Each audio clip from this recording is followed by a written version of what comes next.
Ini kan bukan objek penelitian. Kan sudah menghina saya sehina-hinanya. Emang annoying sih kalau kemudian tiba-tiba ada yang meragukan ijazah Anda sih. Ini akan berimbas ke anaknya, ke Gibran, akan ada pemakzulan.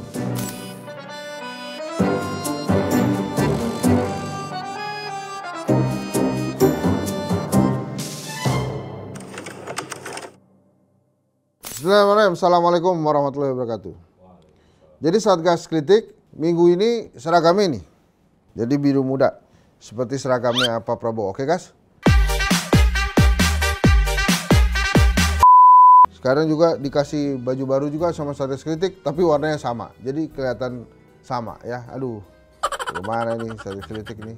Nah, setelah kita kemarin ngomongin Pak Prabowo, sekarang kita ngomongin Pak Jokowi. Pak Jokowi marah. Dia mempolisikan orang-orang yang menuduh ijazahnya palsu.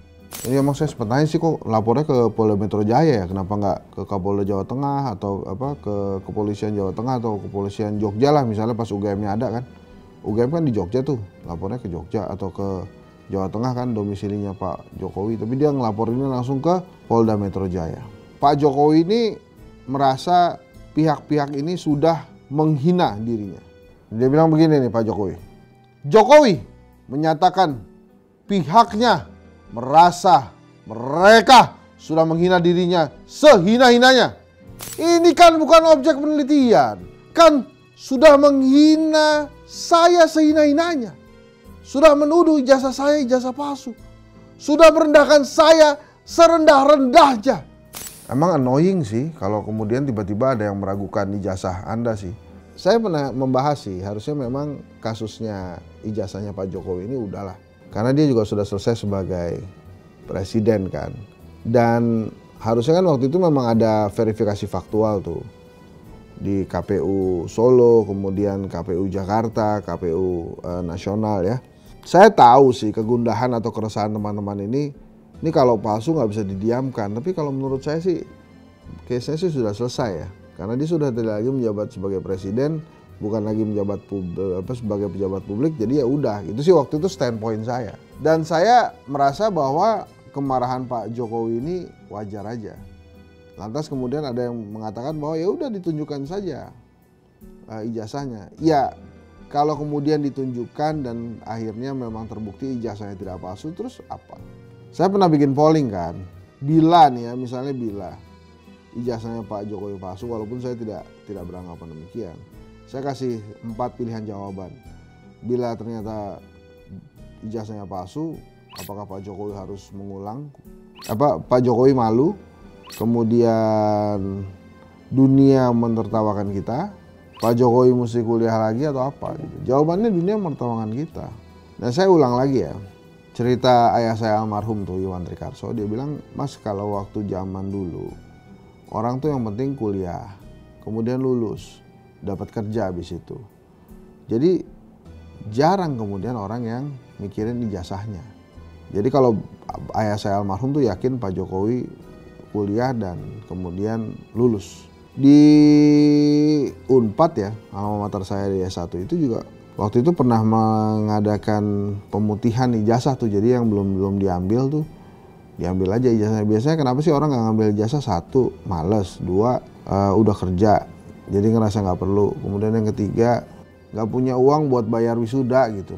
Ada beberapa yang kalau belum bayar wisuda itu cuma bukan nggak boleh ikut wisuda, tapi ijazahnya juga ditahan gitu. Atau mungkin ada perbaikan skripsi yang dia nggak melakukan perbaikan sehingga ijazahnya nggak bisa keluar. Jadi macam-macam lah. Jadi kalau saya pribadi standpointnya ya, di Satgas Kritik ini saya sampaikan, 1, wajar Pak Jokowi merasa terganggu dan marah gitu ya. Kemudian yang kedua, memang usaha pembuktian dari orang-orang yang ingin membuktikan tentang ijazahnya Pak Jokowi ini boleh-boleh saja. Tapi kemudian yang ketiga, menurut saya ini sebaiknya disudahi sih. Banyak banget sih permasalahan yang sebetulnya harusnya menjadi pusat perhatian kita. Oh, ada yang mengatakan begini juga. Kalau ini benar Mas Henry, palsu, ini akan berimbas ke anaknya, ke Gibran, akan ada pemakzulan. Nah itu juga aneh lagi tuh teorinya. Berbeda. Sudah. Yang ini di ranah hukum yang ini, kemudian yang ini adalah masalah konstitusi. Pemakzulan wapres itu susah lah terjadi. Saya udah berkali-kali ngomong, kecuali pelanggaran berat yang diatur dalam undang-undang baru bisa, dan itu pun mesti ke MK dulu. Di MK dah pamannya. Saya pernah bilang berkali-kali tuh di beberapa podcast, bila Mas Gibran mundur sebagai wapres, yang paling kecewa itu siapa? Menurut saya Anwar Usman. Lah, bagaimana? Saya udah pasang badan, udah muncul-muncul, udah dihukum, citra jelek kok mundur-mundur. Jadi menurut saya Mas Gibran ini akan stay dengan Pak Prabowo sampai 2029. After 2029 gimana ya ntar aja.